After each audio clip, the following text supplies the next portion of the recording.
नमस्कार। आज हमारे पास एक दस्तावेज है और इसके दावे कह सकते हैं काफी चौंकाने वाले हैं। हाँ, चौंकाने वाले तो हैं। ये कहता है कि सरकार नागरिकों की जेब से चुपचाप पैसे निकाल रही है, मतलब पूरी पारदर्शिता के बिना। बिल्कुल, कोई बड़ी खबर नहीं, कोई बहस नहीं, बस एक खामोश प्रक्रिया चल रही है, ऐसा इस दस्तावेज का कहना है। तो चलिए आज इसी पर बात करते हैं।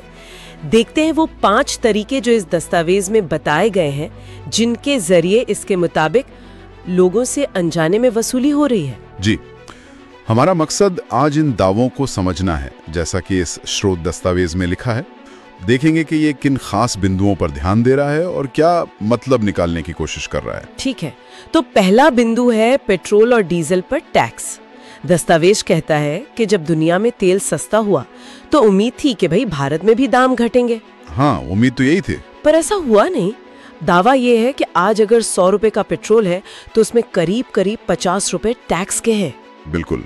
और यहाँ दस्तावेज सिर्फ ये नहीं कह रहा कि टैक्स ज्यादा है, वो इस बात पर जोर दे रहा है कि जब बाहर दाम गिरे तो यहाँ क्यों नहीं गिरे, मतलब एक तरह का असंतुलन। अच्छा। और स्रोत ये भी कहता है कि इस पैसे का हो क्या रहा है, इसका कोई साफ साफ ऑडिट या हिसाब किताब वो आसानी से मिलता नहीं है, इसीलिए वो इसे वैध लूट जैसे शब्दों का इस्तेमाल करता है। वैध लूट, ये तो काफी सख्त शब्द है।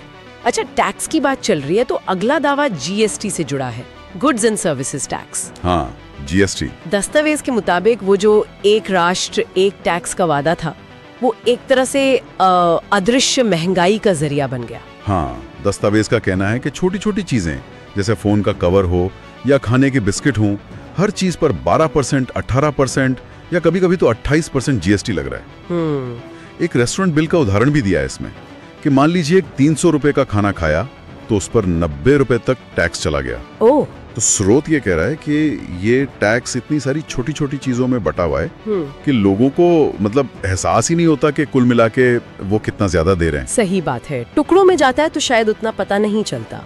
बिल्कुल। दस्तावेज का निष्कर्ष यही है कि लोग जितना सोचते हैं उससे कहीं ज्यादा पैसा टैक्स में जा रहा है। ठीक है, अब आते हैं डिजिटल दुनिया पर। तीसरा बिंदु यूपीआई से जुड़ा है। हम सब तो यही सोचते हैं कि यूपीआई तो मुफ्त है। हाँ, आमतौर पर तो यही धारणा है। लेकिन दस्तावेज का दावा है कि अब कुछ ऐप्स वो 2000 रुपए से ज्यादा के लेन देन पर कुछ शुल्क, कुछ चार्ज लगा रहे हैं और बैंक भी वो सुविधा शुल्क यानी कन्वीनियंस फीस ले रहे हैं। जी, हालांकि दस्तावेज ये मानता है कि आरबीआई कहता है कि ये वैकल्पिक है, मतलब जरूरी नहीं है।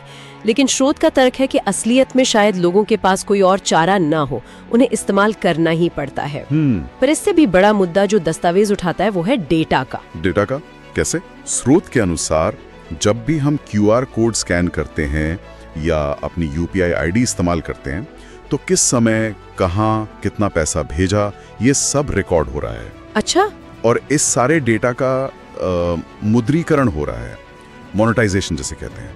मतलब दस्तावेज का कहना है कि इसे बेचकर पैसा कमाया जा रहा है। क्या बात कर रहे हैं? हाँ, तर्क ये है कि नागरिक तो अपना डेटा मुफ्त में दे रहे हैं अनजाने में, और दूसरी कंपनियां या संस्थाएं उससे कमाई कर रही हैं। मतलब ये सुविधा हमें हमारे डेटा की कीमत पर मिल रही है, ऐसा स्रोत का कहना है। ये तो वाकई सोचने वाली बात है। अच्छा, चौथा दावा देखते हैं। ये है सार्वजनिक कंपनियों की बिक्री, जैसे LIC, एयर इंडिया, BPCL वगैरह। जी, इस विश्लेषण के मुताबिक ये कंपनियां जनता के पैसे से बनी थी, खड़ी हुई थी। हाँ बिल्कुल। लेकिन उन्हें निजी हाथों में दे दिया गया, और ऐसा करने से पहले दस्तावेज कहता है जनता से पूछा नहीं गया, कोई राय नहीं ली गई, कोई रेफरेंडम या जनमत संग्रह नहीं हुआ। स्रोत के अनुसार नहीं, कोई जनमत संग्रह नहीं हुआ। जिन्हें कभी पब्लिक प्रॉपर्टी या सार्वजनिक संपत्ति कहते थे, वो अब निजी बिजनेस बन गए हैं। और दस्तावेज के अनुसार इसका सीधा नुकसान जनता का हुआ है, क्योंकि उनकी सामूहिक संपत्ति उनकी सीधी सहमति के बिना बेची गई। ये भी एक गंभीर आरोप है। और अब 5वां और आखिरी बिंदु, ये शायद सबसे ज्यादा चौंकाने वाला है।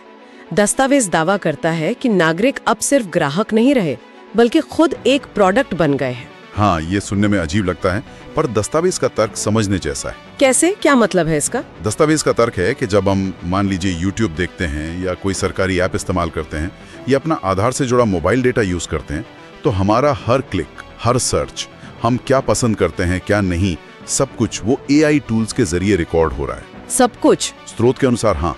और ये जो विशाल डेटा इकट्ठा हो रहा है, इसे बेचा जा रहा है और लोगों को अक्सर इसका अंदाजा भी नहीं होता। तो मतलब ये हुआ कि हम अनजाने में अपनी जानकारी दे रहे हैं और वो जानकारी ही अब एक कीमती चीज बन गई है। बिल्कुल, स्रोत का निष्कर्ष यही है कि नागरिक अब सिर्फ उपभोक्ता नहीं, वे खुद एक उत्पाद हैं जिनका डेटा ही असली माल है। तो अगर हम संक्षेप में देखें, इस दस्तावेज के अनुसार ये 5 तरीके हैं: भारी फ्यूल टैक्स, फैला हुआ जीएसटी, डिजिटल लेन देन में हमारे डेटा का इस्तेमाल, सरकारी कंपनियों की बिक्री और हमारे अपने डेटा का बिकना, जिनसे कथित तौर पर चुपचाप वसूली हो रही है। हाँ, दस्तावेज का मुख्य तर्क यही है कि ये कोई सीधी डकैती नहीं है, बल्कि एक पूरे सिस्टम के जरिए एक व्यवस्था के तहत हो रहा है। देखा जाए तो ये दस्तावेज मूल रूप से पारदर्शिता और जवाबदेही पर ही सवाल उठा रहा है, जैसा कि इसमें दावे किए गए हैं। ये मुद्दे हमें सोचने पर मजबूर करते हैं कि हमारे आर्थिक और डिजिटल सिस्टम आखिर काम कैसे कर रहे हैं और उनका हम पर यानी व्यक्तियों पर क्या असर पड़ रहा है। कम से कम इस दस्तावेज के नजरिए से तो यही तस्वीर उभरती है। आर्थिक स्वायत्तता की कीमत चुका रहे हैं, इस पर विचार करना तो बनता है।